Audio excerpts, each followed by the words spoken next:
Olá, seja bem-vindo ao Endcast.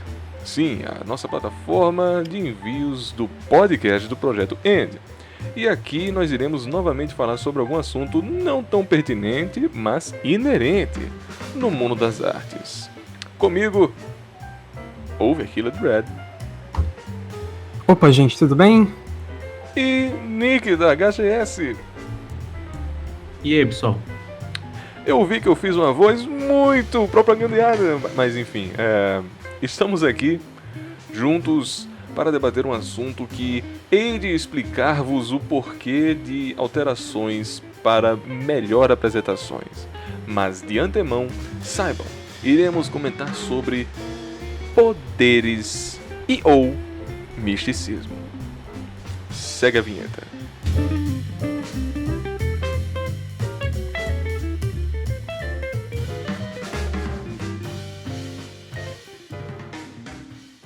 Olha, gente, deixando bem claro, agora vocês já estão acostumados, claro, com os meus monólogos, mas agora hei de fazer um pouco mais prolongado para justificar o motivo de minha preocupação aqui. Eu preciso mastigar para vocês algumas coisas e, inicialmente, eu gostaria de fazer um cast sobre metaficção. O misticismo é, per se, metaficção. Nisso, eu comecei a pesquisar sobre e percebi que se nós adentrássemos de fato sobre esse assunto, poderíamos estar fazendo o papel do Jordan Peterson, fazendo sobre meta-história e comentando sobre coisas absurdas. John Truthy, meteu um Joseph Campbell também, antropologia, teologia, isso seria demais, tá? Não acho que seria de grande interesse tanto para nós, por meio de pesquisas e humildade, né? Sabemos que nós não temos tanta dominância assim, a ponto de comentar sobre uma coisa de uma maneira tão afinta. E também a vocês, que seria uma cama de gato, vocês não conseguiriam absorver com tanta propriedade assim o assunto. Mas, dito posto, eu já queria mencionar ao menos uma base do porquê tive interesse de comentar sobre isso. Metaficção. E aí fica um questionamento e que fica aqui um levantamento, um monólogo. Quem tiver interesse também de comentar nos comentários ou nos perfis de cada um de nós aqui, fique à vontade. Eu tive uma pesquisa um pouco longa sobre a questão de meta. Meta em si. As pessoas gostam... Eu adoro, né? A gente vê perceptivelmente que nos podcasts eu comento bastante. E as pessoas gostam também de dizer sobre meta. E existem duas metas. Ambas metas, mas existe a metalinguagem e a metapoesia. E entra nesse buraco. É bem estranho. Se assim eu dizer, espero que vocês aceitem ou assumam que estamos com coerência aqui. Metalinguagem seria um cinema falando do cinema, seria um livro falando de um livro, ou um livro inserido dentro de um livro, essa coisa, sabe? O código falando do código. A manifestação artística com manifestação artística da mesma, digamos assim. E metapoesia seria mais voltada para a mensagem. Seria aquilo que está dentro da mensagem, se autoavaliando, ou se autocomentando, ou se experimentando, enfim. E aí fica aquela questão, se a gente pudesse exemplificar aqui, um que me deixou um pouco encucado na cabeça, eu lembrei logo de Fernando Pessoa. Eu acho que o Over já leu Fernando Pessoa, você lembra de Autopsicografia do Fernando Pessoa? Over. Então, eu não li ainda. Não sabia. Nick, manifeste-se se souber. Não. Não, né? Mas quando eu pensei no Autopsicografia do Fernando Pessoa, que naquele poema ele comenta sobre... eu vou parafrasear que é mais fácil, né? O poeta que é um fingidor finge tanto completamente que chega a fingir que é dor. A dor que deveras sente, sabe? Um poeta que é fingidor, aí ele está comentando sobre o ato de fazer poesia e um poeta, sendo que isso adentra a metapoesia e metalinguagem em ambos os momentos. Isso também acontece com Drummond. Mas aí é que tá, eu estaria indo muito longe, não acho que isso sirva de discussão aqui no nosso podcast. E eu queria muito falar sobre metaficção, que seria o fator de nós estarmos aloprando a realidade ou usurpando, surrupiando a realidade em nome de alguma coisa, de alguma criação, né? E aqui entra, de início, eu gostaria mais de nós começássemos de algo mais superficial ou de algo mais palatável a entendimento de todos.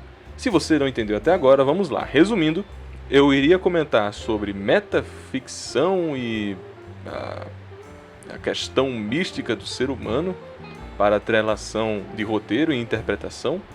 Vi que isso ia ser muito profundo, mas mesmo assim tenho de interesse de trazer a vocês, ou trazer aqui os nossos queridos amigos, uma discussão sobre. E o assunto é tão grande que nós traremos um segundo podcast, meio que o outro lado da moeda, mas não vamos spoiler ainda, porque eu gosto da surpresa. Nisso, eu vim aqui discutindo com nossos queridos colegas sobre o uso de poderes. O uso de superpoderes, o uso de místicos. Vocês já devem estar perguntando, Igor, místico também é um assunto muito grande. Claro! Claro! Mas acalmem. Enfim, aqui comento. Místicos ou poderes poderiam já se estabelecer como metaficção. Por quê? Está se atrelando a um fator existente, sendo que apenas verossemelhante. Alguém entendeu? Não. Vamos lá. Atenção a todos que o podcast de fato começou. Falemos sobre superpoderes. Você já deve ter dado de encontro com muitas obras que usam e usufruem desse recurso, né? Desse artifício. Poderes. Não só o Japão, não só o Mediterrâneo, meridional, o Sino-Ásia, o que seja, os americanos. Não, você já viu isso de bom grado em todos os manifestos culturais. Isso é factualmente um fator bem visto e quisto por muitos, né? Mas aqui na nossa comunidade poucos falam de bons uso de superpoderes. Porque meio que se tem um estandarte criado de que Hunter x Hunter é o melhor uso de poderes já feitos. E aqui trago ao Over e o Nick uma pergunta antes de continuar a discorrer, já que estou há quase 10 minutos monologando. Over e Nick, poderiam vocês exemplificar bons usos de superpoderes? O exemplo mais típico seria de Hunter x Hunter, que basicamente faz um sistema que tem regras, que tem funcionamentos específicos, né?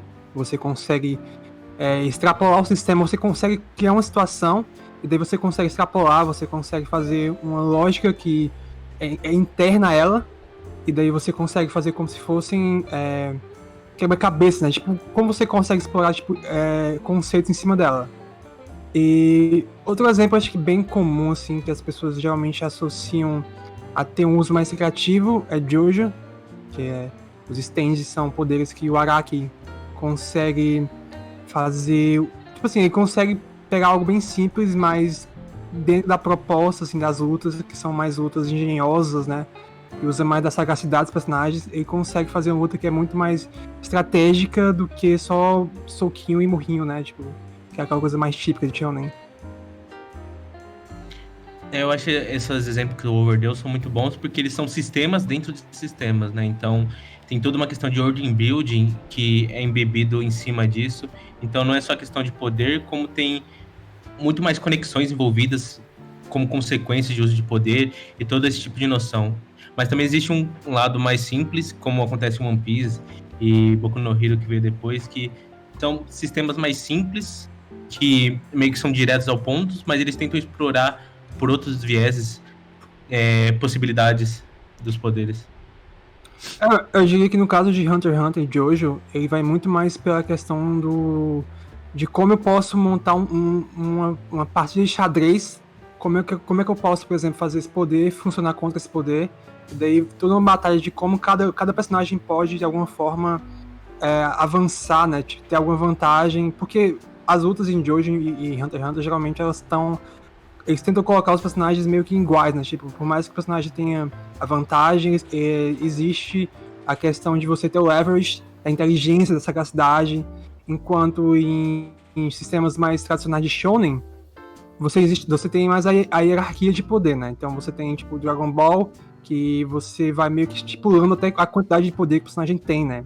Então é mais uma questão de, tipo assim, como é que eu posso ficar mais forte? Não é uma questão de, tipo assim, como é que eu posso usar uma habilidade ou inteligência que pode contrapor esse inimigo. Eu ia comentar o que o Nick reiterou aqui: sistemas dentro de sistemas.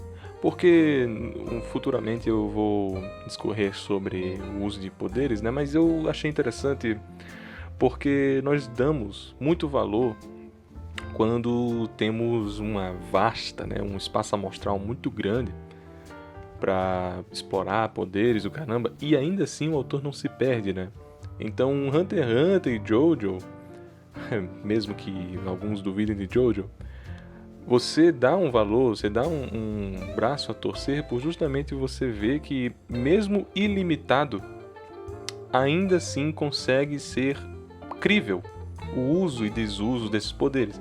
One Piece também, nós sabemos que tem um sistema bem básico, né, de Paramécia, Logia, Zoan, mas aí quando você vai para pessoas que não têm esses poderes, o Oda usa o que ele bem entende, né, também. A Marinha Rapou tem uma onda de choque, o Sanji tem um chute apimentado. Isso aí a gente comenta posteriormente. Mas o que eu vejo de perceptível a todos, né, é uma valorização de maior abordagem. Você tem uma oportunidade de explorar demais os poderes e você ainda assim consegue fazer bons poderes. Porque Dragon Ball, por exemplo, nunca foi dado um limite. Como o Over comentou, né? Nunca foi dado um limite para Dragon Ball. Mas simplesmente todo mundo tem poder o que quiser ali. Ninguém sabe se um poder é mais forte que o outro, se não for por periféricos, né? Se não for um databook, se não for um jogo, né? Que um poder ele é superior ao outro. O poder do 17 ele usa choque. Qual é a diferença? Se usar choque ou não? Qual é a implicância? Ah, o poder dele usa veneno. Qual é a implicância também se tiver veneno? Na obra em si não existe uma diferença tonal entre os poderes. O poder A e o poder B, eles só tem uma força maior que a outra, né? Pois é, porque, por exemplo, Super Saiyajin, o que significa isso? De onde é que vem esse poder? É como se fosse uma evolução? Tipo, não existe um sentido, digamos assim, como sistema, né? É basicamente você falando que o personagem pode ficar mais forte dependendo de uma situação, dependendo de como ele se sente, basicamente, né? Sim. É meio um sistema de jogos, né? Quando você sobe de nível, seu personagem muda, então meio que vem muita influência disso. Não existe sistema de fato que justifiquem tais coisas. O balanceamento, né? Mas o problema é que um jogo tem códigos. Mesmo que alguns jogos sejam desbalanceados, não tô nem comentando sobre isso. Acontece que quando a gente tá falando sobre a narrativa em si, você geralmente você precisa além de um código que diga, por exemplo, tem porcentagem de dar crítico, sabe? Você implementar isso num livro, você implementar isso num mangá, não faz sentido. Percentualmente pode dar crítico, sabe? É muito difícil disso ser implementado de uma maneira crível, que você entenda que aquilo ali realmente valeu-se como percentualmente vai dar certo. Por exemplo, também eu gosto de usar para arrematar, né?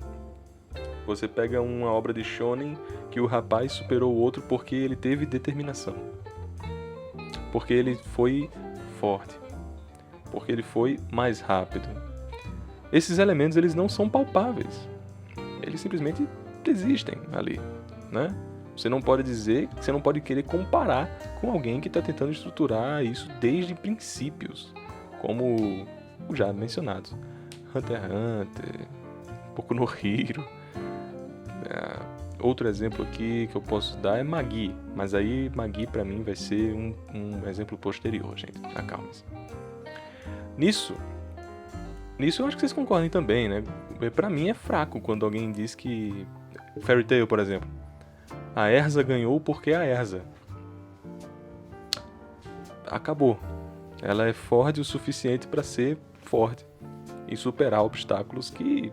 Qual é a implicância de ter obstáculo, então? Sabe?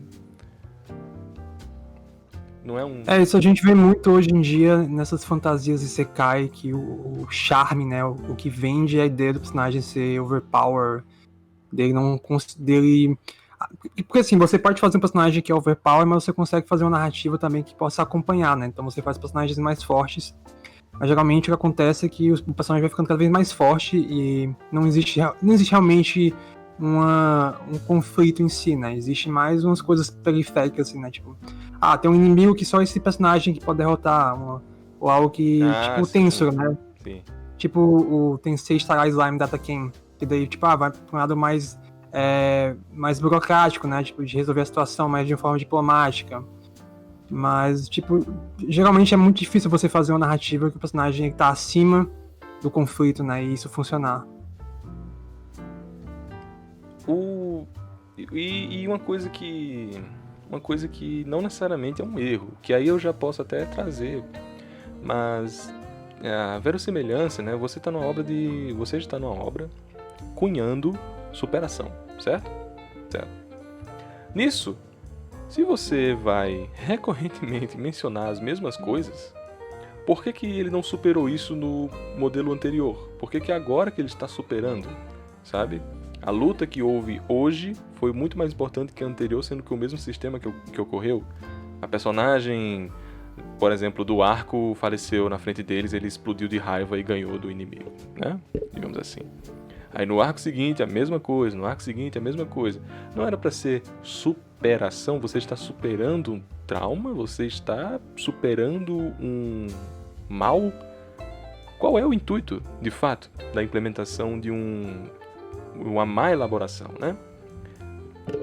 Eu acredito, o Owen mencionou já, e eu posso tentar aqui dizer, eu acredito que é mais uma autoindulgência, né? É a questão de você querer implementar personagens não tão ricos assim, mas poderosos, perceptivelmente poderosos, esteticamente poderosos, para que tenha venda, para que traga ao público a identificação rasa.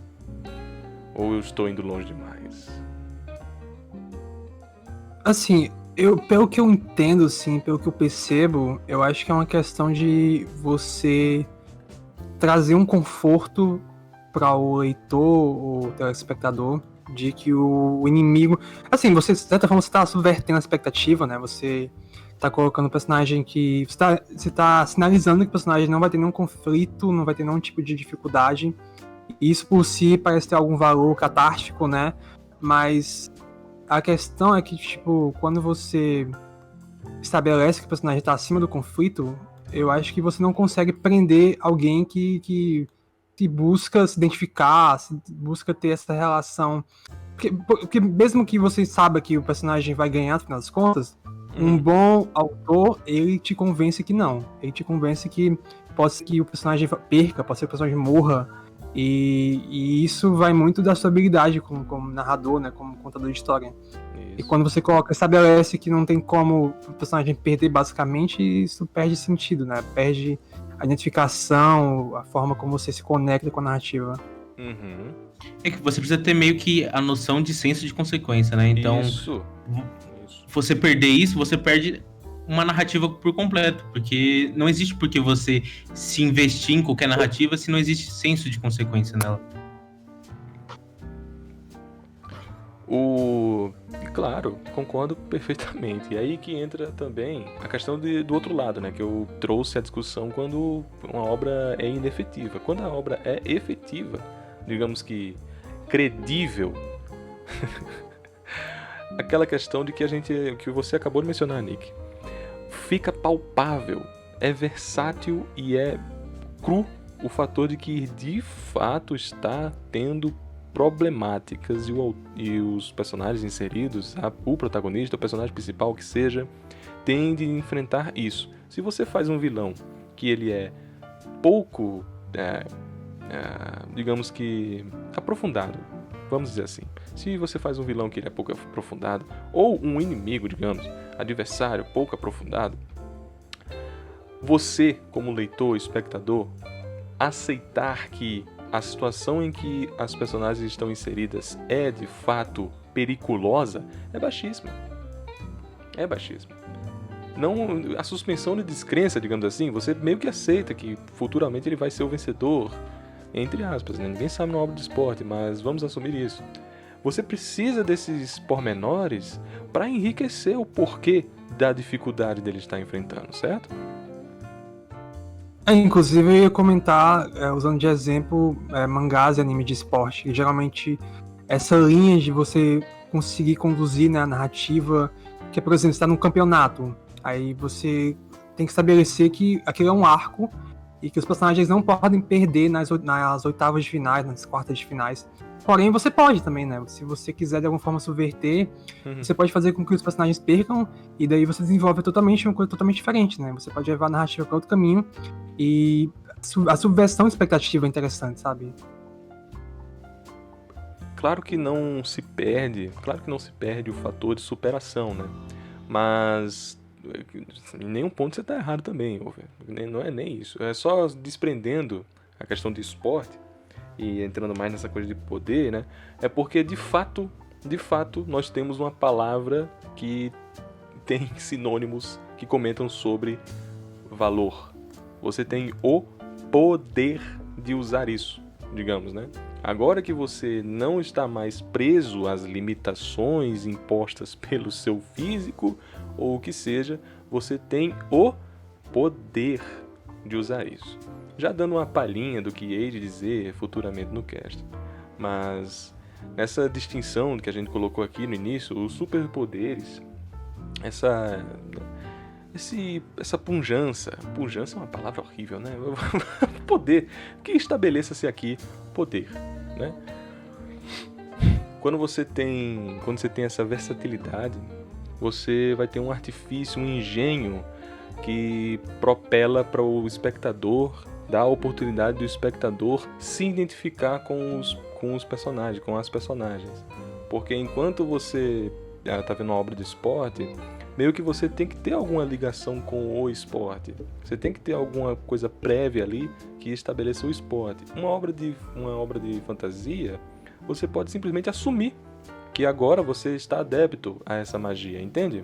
Ela chegou de primeira a você e também você não precisa ter um pré-requisito. Não, eu não gosto tanto assim de basquete. Eu também não gosto tanto assim de metalurgia química. O que tem a ver, né? Você não vai se limitar a um uso de poder. Possivelmente, né? Claro. Se for uma coisa muito grotesca, por exemplo, eu já vi pessoas que não foram adeptas a Tokyo Ghoul. Porque Tokyo Ghoul tem um uso de poder meio pouco elaborado ou muito grotesco em si. Essas coisas de ser centopeia, essa coisa de ser cavalheiro, né? Sei lá o que, é muito, muito estranho, de fato. Mas enfim. Algum comentário ainda sobre essa questão de superação? Então, eu acho que quando você quer usar um sistema de batalha, de poder, que ele não se prende a um sistema, né, como Hunter x Hunter ou Jojo, eu acho que é interessante que você consiga impactar isso na forma como você usa na narrativa. É bem mais difícil. É bem mais difícil, né? Então, por exemplo, eu acho que Hiroaka, ele faz muito bem isso. Ele estabelece que você tem, né, um poder que ele tá limitado, né, ao protagonista, em questão, tipo assim, tem literalmente uma porcentagem que ele pode usar, mas essa porcentagem é meio que flexível a forma como ele se desprende do corpo dele, né, a forma como ele se joga, né, como ele realmente tá se propondo a, tipo, ser um salvador, né, tipo, se ver como herói mesmo, né, então você consegue usar esse poder como uma forma de estabelecer um impacto emocional, né, uma forma de você estabelecer que o personagem realmente ele tá se superando, ele tá se jogando, né? E isso não se resume só ao protagonista também, né? Tipo, no geral você tem muito isso em Hiroaka. E eu acho que é uma boa forma de você estabelecer um sistema de poder que não está limitado a nenhum tipo de sistema. Eu acho que realmente quando você... A maneira mais fácil, só que entre aspas, é realmente criar sistemas como Hunter x Hunter faz e elaborar eles, mas eu acredito que é a maneira mais fácil e também mais efetiva de você alcançar. E você procurando outros caminhos, corre o grande risco de você não conseguir o investimento que você precisa, e também crença, porque eu acho que a grande questão é você fazer o público acreditar em tais sistemas, né? Então, se você criar um sistema muito flexível e que o autor consegue mudar a qualquer momento, como o Oda é muito criticado, né, no pós-time skip, como ele consegue simplesmente puxar poderes da cartola, você perde o público porque você sente que não tá sendo justo o jogo que o autor tá jogando com você. Porque um problema muito típico de Shonen é que você tem que escalar o poder. Então, você estabeleceu no começo que aquele poder era exclusivo de certas pessoas, o uso dele era meio limitado, mas aí como a narrativa tá avançando, né, então você tem que estabelecer que aquelas pessoas elas estão no nível mais forte, elas têm que alcançar a narrativa, né, como se o protagonismo carregasse, ou os protagonistas carregassem o sistema de poder junto, né. Então, tipo, o lugar que eles estão estabelece um nível de poder. Só que daí fica uma coisa mais solta, porque daí você meio que banaliza esse poder também. Que é o que acontece geralmente em Dragon Ball, né, nesses shonen mais clássicos. Mais clássicos é sacanagem, né? Porque Yu Hakusho, por exemplo, pra mim não perdeu-se o modelo. Mais clássicos, Hokuto no Ken, por exemplo, de fato, não tem sistema algum ali. Mas... Sensei também, Cavaleiro do Zodíaco, não tem um sistema isso, também. É um modelo mais, como eu mencionei, é um modelo mais para identificação imediata, digamos. Sabe, quando você tá em uma luta, imagine só quão bom seria se você pudesse emanar, você pudesse suplantar um poder, né? Então, Dragon Ball meio que ficou nessa Sim. coisa. Meio que ficou nesse sistema aí e não se aproveitou sobre. Aliás, uma crítica que eu até fazia a Dragon Ball Super, se assim alguém teve a oportunidade de querer criticar, né? O Mestre Kami dizia que ele era muito experiente, por isso que ele estava num nível para poder defender a Terra. A Terra não, né? O universo. Sendo que Dragon Ball nunca ligou para isso. Em nenhum momento pós Namekusei, você vê que a técnica que eles estão utilizando é realmente algo divisor de águas. Como ele dá o soco, como ele se propela para frente, como ele se ajeita, qual é a posição dos pés. Nunca isso é visto assim. Geralmente você vai ver isso quando o limite não é o poder, quando o limite é o físico. Quando você vê uma obra de esporte de boxe, por exemplo, quando você vê até Baki, que tem a sua suspensão de descrença, claro, mas você vê que esses recursos eles são minimizados. E pelos recursos serem minimizados, que você começa a dar valor para mínimas coisas. E aí que também entra. Esses sistemas, eles geralmente limitam a escala de poder. Não é? Eles limitam a escala de poder. Quando você é deslimitado em uso e exploração de poder, você faz um cara destruindo uma montanha, você faz um cara abrindo a camada de ozônio, sendo que quando você faz algo com um sistema mais regrado, você está atarracado pela minimização da euforia. Mas isso é bom, aliás. Isso é bom, de fato. Pelo menos é o que eu vejo. Não sei vocês. Porque deixa mais... o modelo ali é uma classificação mais palpável, né? Como eu já mencionei. Mas, já adentrando para o próximo tópico, existe uma coisa também que me pega em uso de poder, que ultrapassa essa sobrepujação, a superação, né? E também traz uma mensagem por si só. Nós temos várias obras que usam de você precisar superar alguma coisa atrelado ao seu roteiro, claro. Nem vou questionar sobre isso. Mas existem aquelas que usufruem de um sistema, ou melhor dizendo, de uma situacional, de uma diegese, de alguma coisa de algo inimaginado ou algum consciente, uma singularidade, estou usando vários sinônimos aqui para vocês entenderem, tá? Uma singularidade para semear o resto de seu poder. E aqui, talvez, quem não entendeu, há de pegar. Magi, que tem os Hus, né, os Hooks, perdão a pronúncia, tá? Aqui também, Full Metal Alchemist, que tem um sistema de poder inegável, só que ele tem base em uma singularidade. Você vai ver isso também até em Jojo 7, que mesmo que a gente saiba disso, mas o poder o poder do nosso protagonista ou do personagem principal, não sei, hein? Ele usa o spin, que conversa muito com a obra. Enfim, vocês entendem o que eu digo? Há algumas das obras que atrelam seus usos e desusos de superpoderes a uma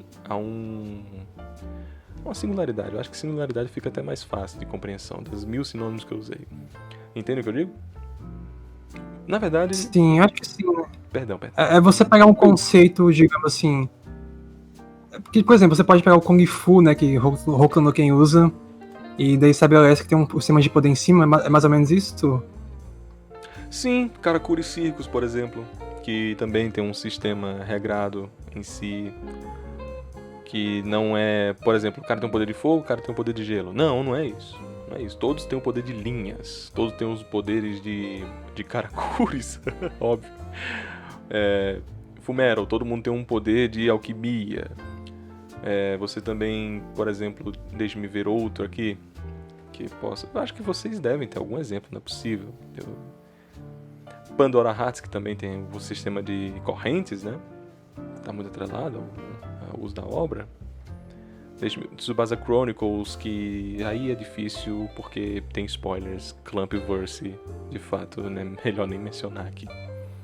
Mas quando eu digo isso, eu tô comentando sobre além de você estar trazendo além de você, porque o assunto em si, se ainda está confuso para algumas pessoas, o assunto em si aqui é debate sobre o uso de superpoderes, né? E eu gosto muito quando a obra ela observa o porquê de ter poderes. A obra ela tá dando o facho de, além de fazer um sistema, de além de trazer a nós a oportunidade, né, de fazer um jogo, o que o Nick comentou, né, um jogo com o autor, além de fazer aquela gincana, tá trazendo uma mensagem por trás. O porquê disso existir. Fullmetal, a alquimia não é só alquimia, todo mundo tem alquimia. Não, nada disso. Karakuri, você é só um fantoche. Nada disso. Os Hus, nada disso. Você pode perceber que quando há uma singularidade maior, quando há alguma coisa que puxa a todos precisam beber dessa fonte, há de se dizer algo. Essa fonte em si já diz algo. Enganado eu estou? Vocês têm algum exemplo ou alguma análise a comentar sobre isso? Eu acho que eu tava lembrando de Naruto, como o começo ele tem bastante disso, de como o chakra ele envolve muito isso e como existem possibilidades além dele. Então, eu achava interessante porque existe meio essa ideia de singularidade e quando eles começaram a avançar, começaram cada um ganhar sua própria individualidade. E eu acredito que também Mecha talvez possa entrar nisso, como o poder não é tão medido pelo personagem, mas pela narrativa, em questões de o que a narrativa pede, não tanto, dependendo do mecha, é claro, tem tantas questões mecânicas, principalmente o começo do mecha. Pensando em algum exemplo. Caraca, realmente acho que vocês pegaram todos, não? Karakuri... Jujutsu não tem. Não, Gash Bell, pô. Então, mas o sistema de Gash Bell é meio solto também, né? Porque você não estabelece que eles têm o mesmo start point, né? Eu acho que estabelece um pouco que tem personagens ali que tem vantagem, né? Eu acho que Gash Bell tem um porquê, sim, por trás. Mas aí ele é um pouco mais abrasivo. Já que ele comenta sobre uma questão de fantasia, né?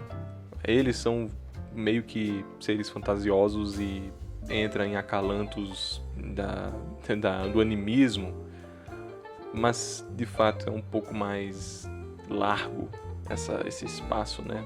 O tubo de ensaio não é tão fino assim, mas eu diria que Gash Bell tem até. Não é tão avulso, né? Não é que nem Dragon Ball. Dragon Ball eu acho que é o exemplo que a gente tem de, né? Poder por poder. Outro exemplo também é o Reborn, que chega num ponto em que a escala de poder não significa mais nada, porque ela tá só a favor do roteiro, né? Então, se o personagem precisa ficar mais forte, ele ganha um update. Então, não tem um valor intrínseco, assim, a um sistema, nem algo que nasce, digamos assim, naturalmente, né? É porque a narrativa pede que o personagem fique mais forte, ele fica mais forte. Que é algo bem sintomático de Fairy Tail, Dragon Ball. Shaman King também, eu sinto que tinha isso. Acho que Fire Force também tem um pouco disso, né? Da questão do fogo e como é meio desdobramentos de poderes de fogo. E apesar dele explorar um pouco da parte mecânica e fantasia pra contornar essa questão. Eu acho que você mencionou uma coisa interessante, Fire Force, porque Fire Force tem uma singularidade que rodeia a todos, sendo que foi um mau exemplo. Foi uma má execução, não gostei. Ah, sim. De como se estabeleceu. Eu diria até que ele é mais criativo em Soul Eater, né? O autor, ele se abusou muito mais em Soul Eater do que em Fire Force.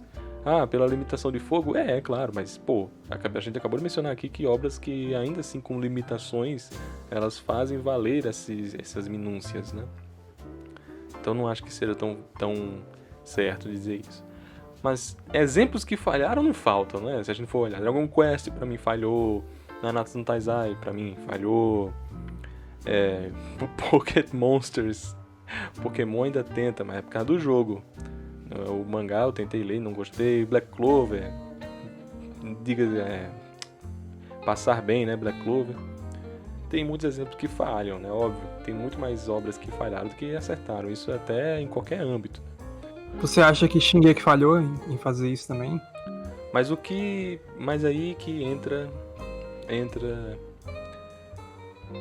um dos assuntos principais desse cast. O Nick mencionou uma coisa que eu ia trazer posteriormente, que são os mechas. Adorei que ele mencionou isso e até deixei sem respostas, porque eu ia mencionar por agora.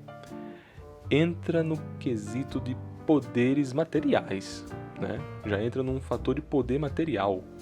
Um poder que existe e que apenas quem pode usufruir daquilo não é alguém divino. São seres normais, seres humanos. Geralmente, né? Claro que a gente também tem mechas muito loucos aí, né? Mas vamos nos ater aos mechas que a comunidade está acostumada a mencionar. Evangelion, Gurren Lagann, Ganda, Tetsujin de Hachigo também, se assim pode dizer. O que eu ia mencionar com isso, você mencionou SNK, né? Calma que eu já vou chegar. A questão é de que agora, se a gente conseguir descer um pouco os degraus, já saímos de um mundo em que existe uma fantasia pétrea, não é? A fantasia em si é algo que assume-se, que seria até um plot shield de se pensar. Plot shield é aquela coisa de você assumir que futuramente aparecerá alguma coisa que você não conhece. Não, isso aqui eu vou deixar acontecer, não vou assumir que o mundo é assim, porque pode ser que em algum momento aconteça algo e tá tudo bem, porque a obra oferece isso, tem a oportunidade de ser assim, né, digamos. E aí que entra, né, o uso bom e o uso mal de um plot shield. Você pode fazer com que um personagem que foi decapitado não morreu porque, na verdade, ele é uma gosma preta que existe nesse mundo e você não sabia. No exato momento que o cara é decapitado, ele não morreu. Pra mim é um erro. Ou um plot shield certo é One Piece, sabe? Quando mostra algum dos rapazes muito mais fortes, como o Mihawk, né? Humilhando o Zoro na frente de todo mundo. Aquilo ali a gente meio que assume que esse cara é muito mais forte mesmo e ele tem uma habilidade que é isso, sabe? Futuramente o Zoro pode aprender ou não. Mas enfim, voltando. A cena do Luffy sobrevivendo a decapitação, né, entre aspas, assim, que vem um raio. Isso. Aquilo é basicamente um plot armor, um plot shield, mas que tem um sentido narrativo, né? Aham. Você está estabelecendo que aquilo tem um sentido, basicamente, né? Claro. Mas eu gosto de fazer esse comentário anedótico aqui porque ajuda, funciona, né? Dá um gás assim para o argumento principal. Vírgulas são boas, enfim. Voltando. Sobre essa questão, Shingeki no Kyojin também entraria num modelo muito parecido com o de Gundam, né? Algumas pessoas até brincam, comentando que os titãs são mechas. Até gostaria de saber da opinião de uma pessoa que gosta de Shingeki, Over. Você consideraria... Eu concordo, Você concorda? eu acho que é...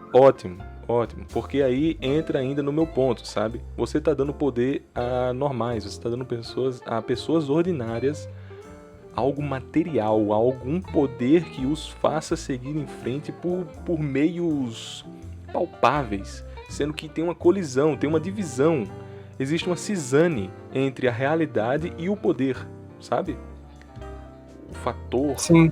Uhum. É porque eu acho que o que perde muita gente em Shingeki no Kyojin é que você estabeleceu que os titãs são, entre aspas, né, são mechas, porém você estabelece que cada mecha tem uma habilidade especial.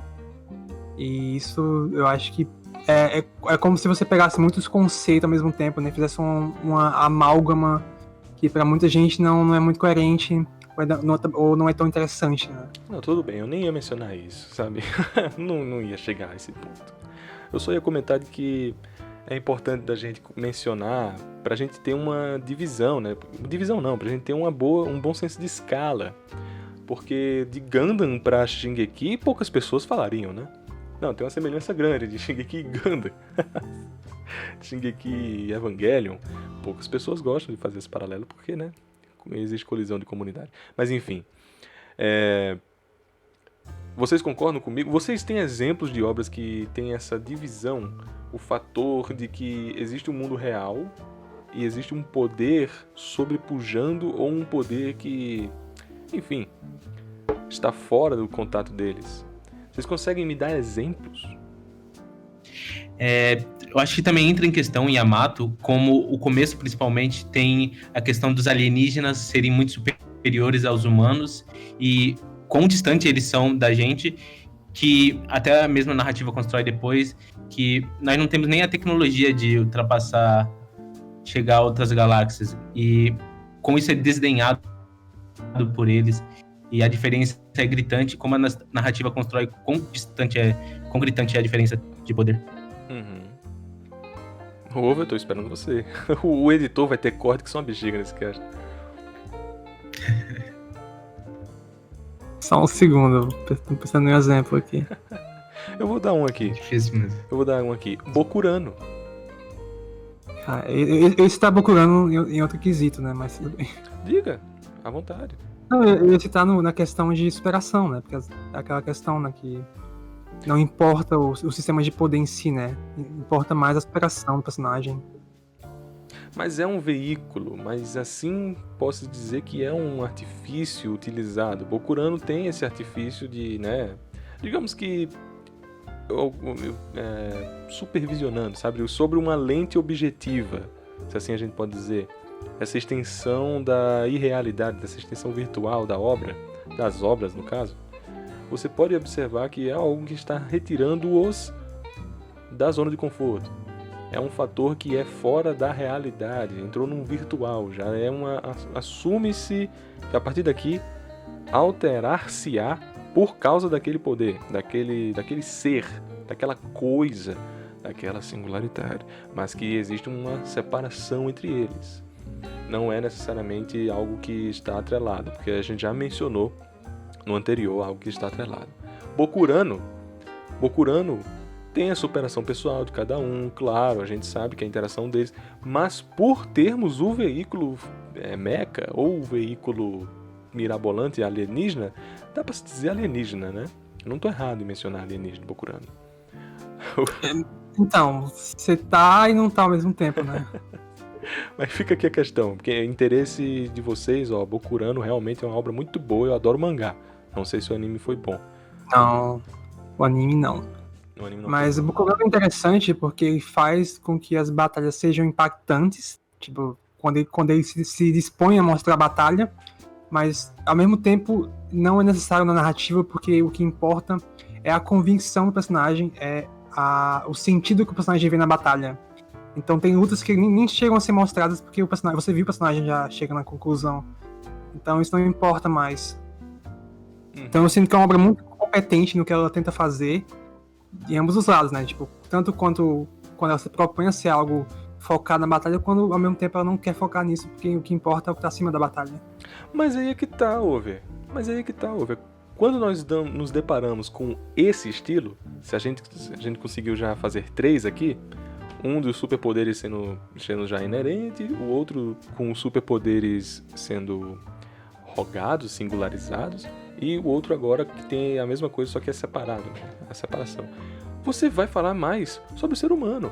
O Yamato é um ótimo exemplo que os alienígenas em si já são seres humanos, já são uma extrapolação dos seres humanos, não são seres extremamente bizarros, como é em The Arrival, né? Não é uma separação assim, eles são seres antropomorfizados, são seres hominídeos.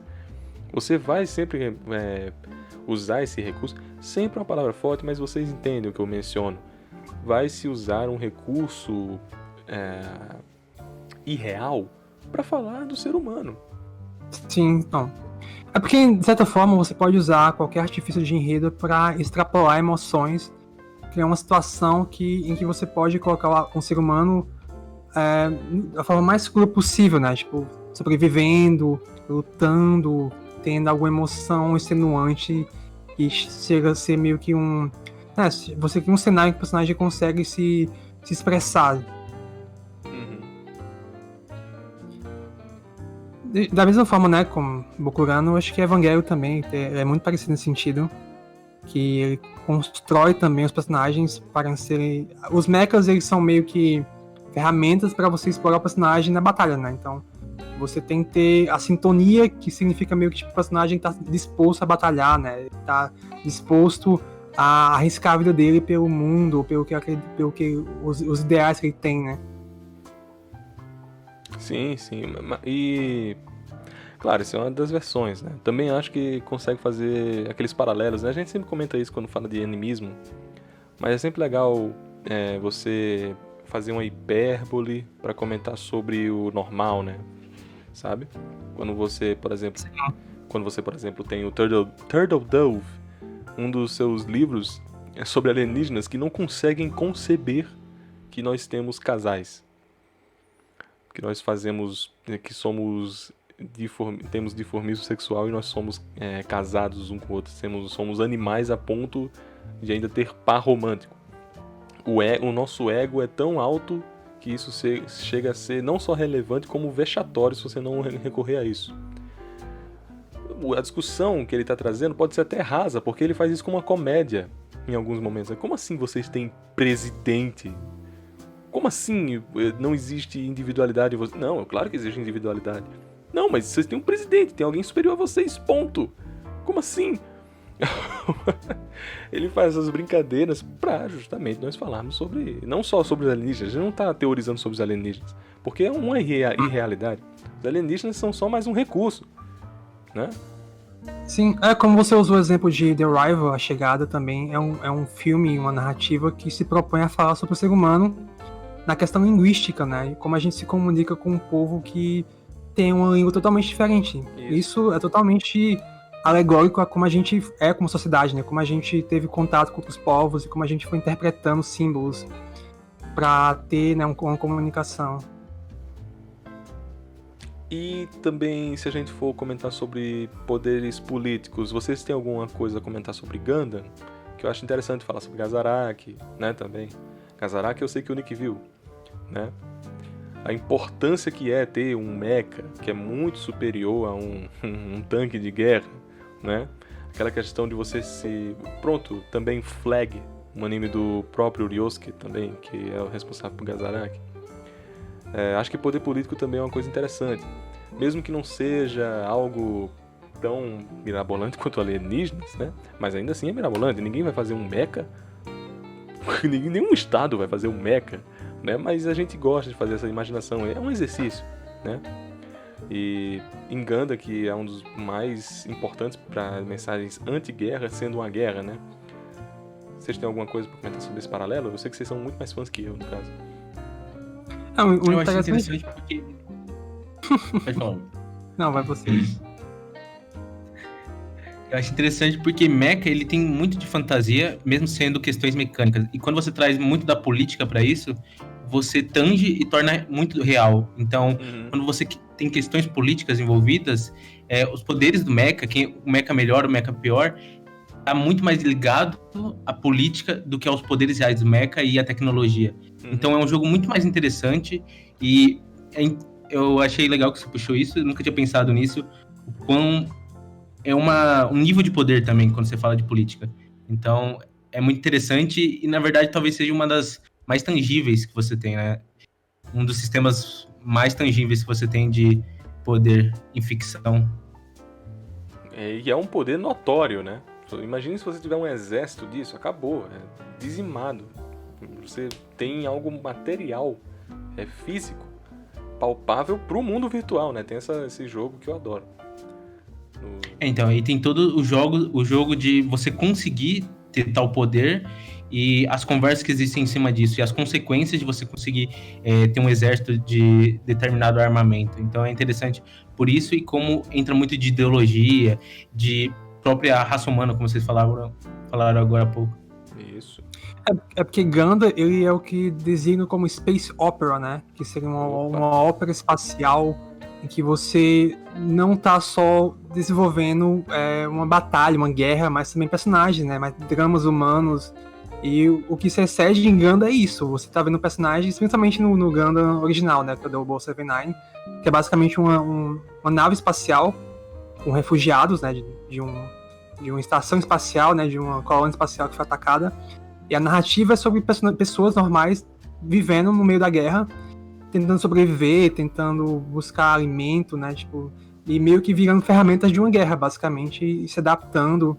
Tanto que o conceito de New Type, né, que é como se fosse a evolução do ser humano, é basicamente você viver na guerra ao ponto de você meio que aguçar seus sentidos, né, tipo, você viver tanto numa situação de conflito, né, de nervos à flor da pele, que você desenvolve esse poder especial que te torna mais apto a ser um soldado, né?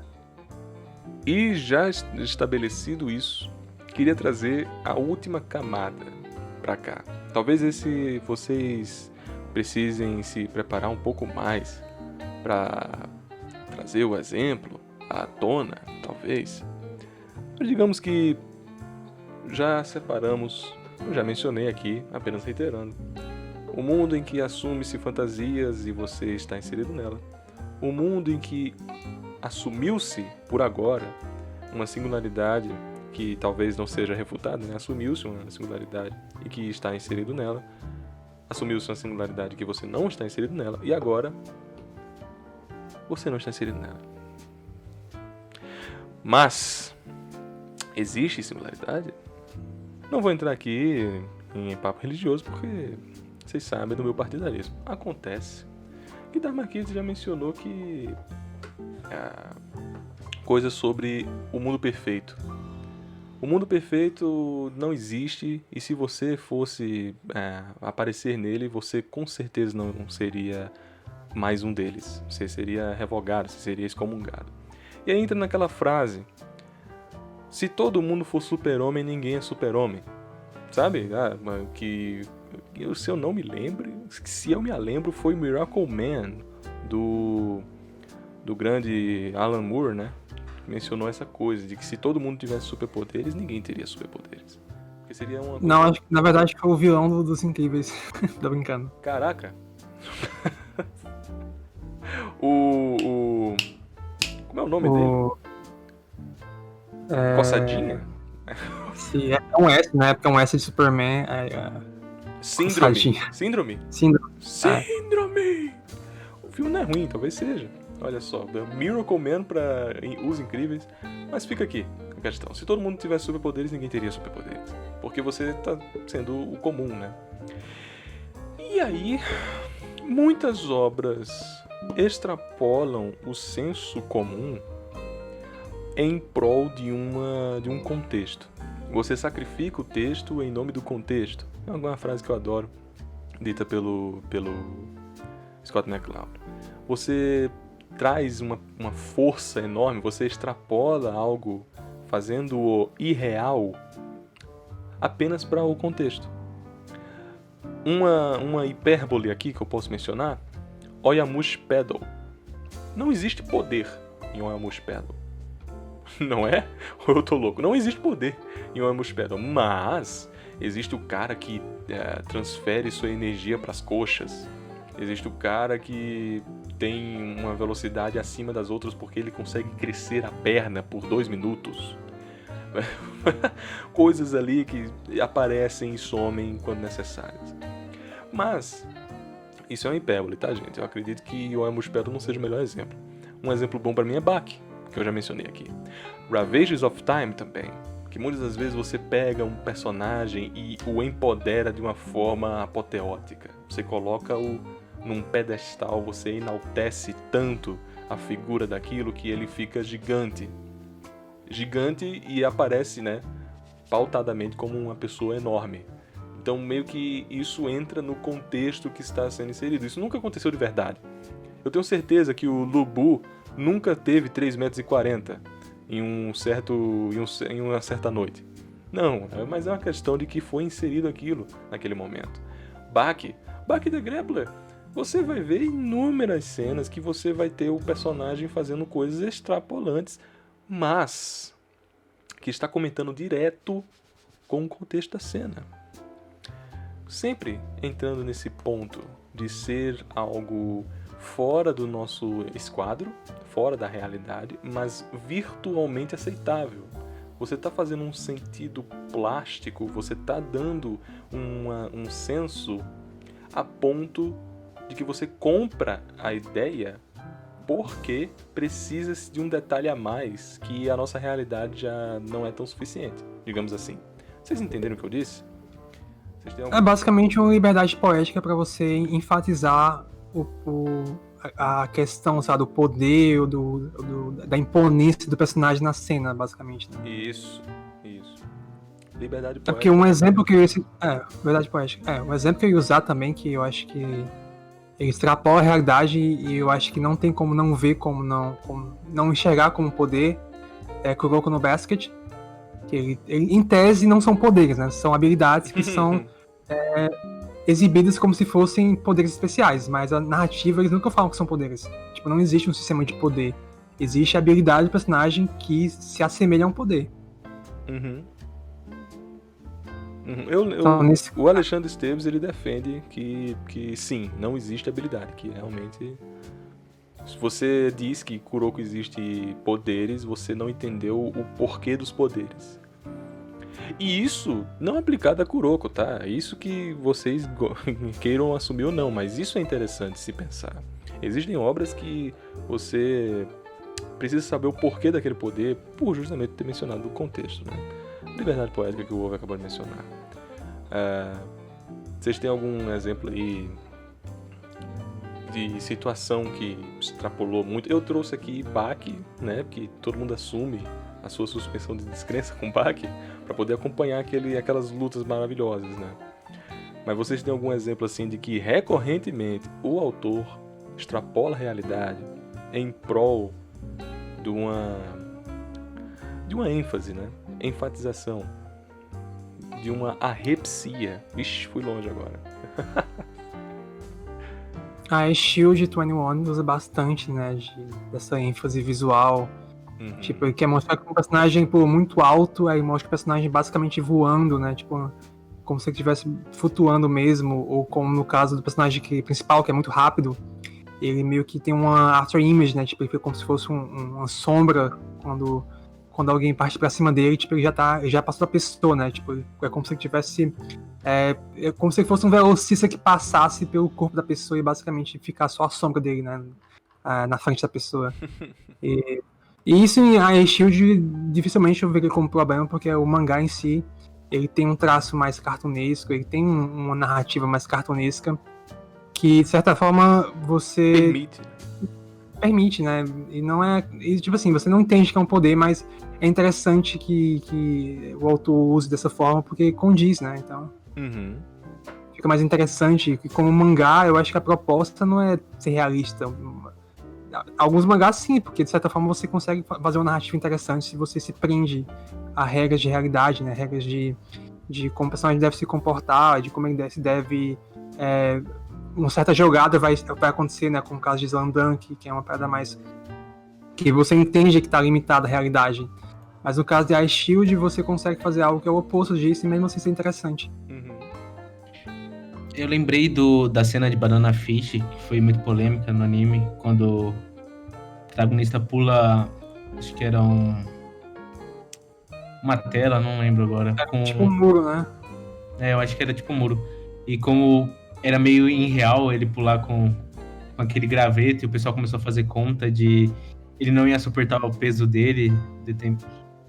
E eu acho que é muito interessante porque a ideia da ficção não é transpor ela como ela acontece, transpor como você sente ela. Então, aquela pedra visual tão conhecida de vagalumes em um riacho, aquilo não acontece, os vagalumes não ficam tão verdes e o visual não fica daquela maneira como tanto representam, mas é a ideia de como você sente aquele momento. Então, você precisa extrapolar quase pro beirando a fantasia. Eu acho que a ideia é essa, e não representar como você vê visualmente uma cena. Ótimo, Nick. Você já trouxe aqui, já encurtou muito o meu caminho para mencionar sobre essa questão da ficção. Mas eu queria aqui também trazer ping-pong, por exemplo. Essa permissão que a obra traz ao contexto faz com que você, por exemplo, Banana Fish, que eu ia discorrer sobre, mas como você já mencionou, né? Banana Fish não é uma obra que permite tanto, assim, né? Você vê que ela é mais realista, você vê que ela é mais pé no chão, assim dizendo.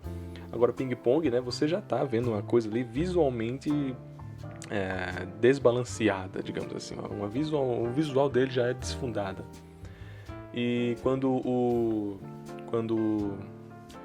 Kazama, no caso, quando o Kazama se impõe ali, o dragão, primeira vez que ele tem a sua partida com o Kong, né?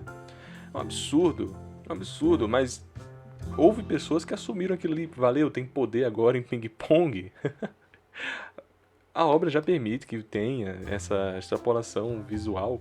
Imagine se quando ele quer mencionar que o cara é gigantesco, né? Já mencionei isso em Raves e menciono agora. Alegoria visual, licença poética. E aí entra também o ponto que o Nick trouxe. Como ele já mencionou, fica aqui apenas reiterando. Não é papel da ficção em ser crível, em ser literalmente crível, né? Ela pode ser verossemelhante, que aí entra aquela coisa da gente não gostar de ter imperfeições na verossemelhança dela, de não explorar da maneira como foi bem implementado, não fazer-se do uso do que trouxe a nós, de sempre cair em nome do que precisa agora pro roteiro, aquela coisa de ser usada da maneira que agora. Você vai usar um poder agora porque é conveniência de roteiro. Essa coisa de conveniência de roteiro, isso aí seria outra página. Mencionando na real aqui, a página em si, o capítulo que nós estamos, a ficção não precisa ser igual à realidade. Existem várias pessoas que gostam de querer efetivamente fazem de julgamentos reais. Claro que se a obra for pincelar cenas e acontecimentos reais, essa discussão ela pode ser mais verossímil, ela pode ser uma discussão mais potente. Acontece que sempre usa aquela coisa, mas existem pessoas assim na vida real, sabe? Mas isso aí já aconteceu na vida real. Não é necessário você dizer isso para validar que a obra agora está certa, porque a obra ela tem o seu contexto. A obra tem-se o seu valor ficcional e virtual. Você não pode assumir que por ter acontecido com alguém na história do planeta, que agora vai acontecer na obra e está tudo bem. Ou o contrário. por nunca ter acontecido na história do planeta, aconteceu na obra, agora ela tá errada. Essa questão. Porque voltando ao que a gente comentou no início, uma narrativa, ela tem um sistema também, né? Ela funciona por uma lógica interna. A realidade não, a realidade é caos, né? É RNG. Tipo, você não pode fazer um romance de mistério detetive em que o assassino ele não tem um motivo. Mesmo que na realidade pessoas não tenham um motivo para assassinar alguém em alguma circunstância. Mas se você se propõe a fazer uma narrativa que se estabeleceu com um sistema de investigação, de motivo, para se tornar mais interessante, então você tem que usar essas regras para você conseguir fazer a narrativa ser funcional e que o público consiga absorver aquilo como algo interessante. A menos que você esteja falando, sei lá, sobre tematicamente as pessoas serem más por natureza e não terem motivo de fato para matar. Então, acho que a ideia é muito essa de você precisa acreditar na obra. A obra precisa te dar motivos para acreditar naquilo que ela tá te mostrando. Então, se você não acredita numa obra, você não vai comprar ela e não vai... Sim, porque o anticlímax também tem uma função importante, né? A subversão, entre aspas, a desconstrução, né? É importante pra gente entender como a ficção funciona, né? Como a metaficção também funciona, porque a metaficção também é isso, né? Você subverter algo porque a gente entendeu como funciona a narrativa, então vamos tentar subverter para que o público consiga reconhecer como traço de subversão, né? E eu não lembro se foi o Howard, no Robert A. Howard, ele mencionou, assim, parafraseando, né? Tentando saber se é ele mesmo. A ficção precisa ter muito mais lógica do que a realidade. Porque na realidade, uma personagem pode aparecer na cidade do protagonista porque sim. No seu livro, vai ser uma conveniência de roteiro. Sabe? Imagine só, você está perambulando na nova ilha de One Piece. Oh não! Smoker! Você por aqui, do nada, assim. Apareceu em um ano o Smoker agora. Apareceu em um ano o Jinbei, apareceu em um ano o Marco, apareceu em um ano todo mundo. Tem motivo clausural para isso ter acontecido? Tem, porque senão seria horrível. Seria péssimo. Simplesmente aparecer um bocado de gente. Imagina agora, aparece o Shanks, aparece o Barba Negra, aparece o Dragon, do nada. Só porque é bom, só porque tem personagens importantes. Não pode. Na realidade, isso poderia acontecer com facilidade, só porque ele deu vontade de aparecer. Mas enfim, em questão do que o Over já mencionou aqui, a metaficção. Tudo isso que a gente mencionou, gente. Tudo isso que a gente trouxe aqui pode ser trazido a níveis, né? Nós fizemos aqui 4 níveis para entendimento de como você ir até o limite de poder, de uso e fantasia. Mas o que a gente mais queria mencionar aqui é que tudo está atrelado a uma função. Que o Over mesmo mencionou, que a gente já reiterou isso no início do cast. A função ou a contextualização, ela há de visualizar sobre nós. Não necessariamente sob nós, mas sobre nós. Porque obras são feitas por humanos ainda, né? Até que se prove o contrário. Então, quando você tem uma ficção que ela é contra conceitos ficcionais, ou quando você tem uma ficção que na realidade ela não é tanta ficção assim, você já tem o suficiente para assumir que aquilo está comentando sobre você, ou sobre uma cultura, ou sobre uma vivência. Ademais, fica aqui o comentário de que não para por aqui. Não sei se os colegas do Palanque concordarão comigo, mas não para apenas nesses níveis que nós construímos. Se assim puder deixar uma palha de positiva para todo mundo, não precisa aparecer um poder mirabolante para que ocorra algo fantástico, no caso real, fantástico contigo.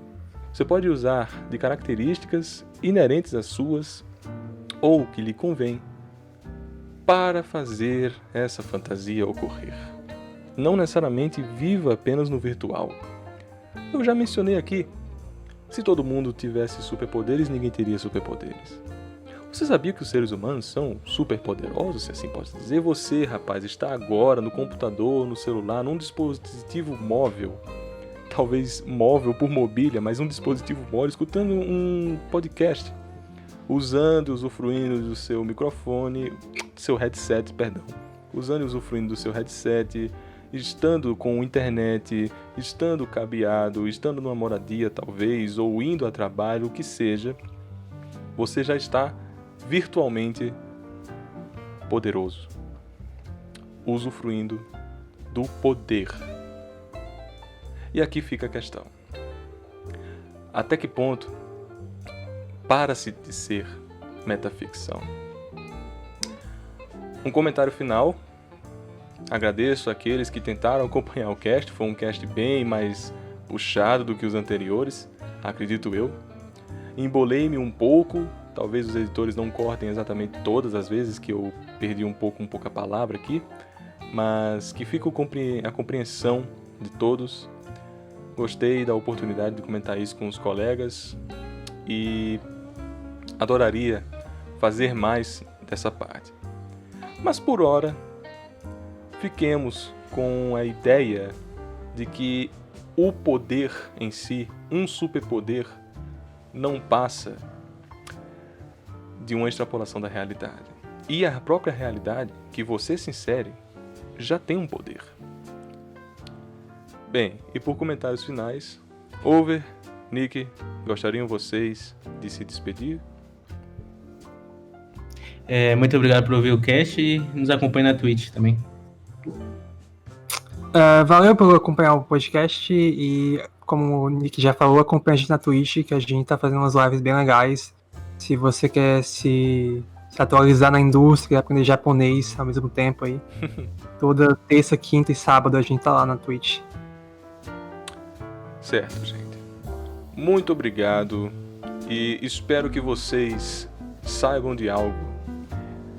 Grandes poderes vêm com grandes responsabilidades.